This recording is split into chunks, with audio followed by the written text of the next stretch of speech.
আপনি আমাদের মন্দিরের বিপরীত দিকে অনুসন্ধান অফিস আছে, সেই অনুসন্ধান অফিসে এসে যোগাযোগ করবেন। অন্তরা সাঁতরা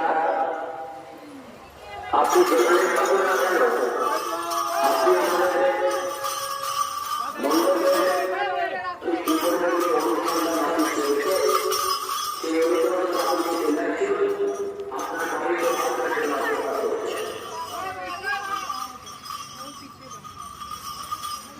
135তম বর্ষ শ্রী শ্রী শকুন্তলা রক্ষাকালী মাতার পূজার আগের দিনে জল ঢালা শুরু হয়ে গেছে মায়ের বেদিতে। যে সমস্ত জল ঢালা যাত্রীরা মায়ের কাছে জল ঢালতে আসছেন তারা দয়া করে একটু সাবধানতা অবলম্বন করবেন। নিজেদের মূল্যবান জিনিস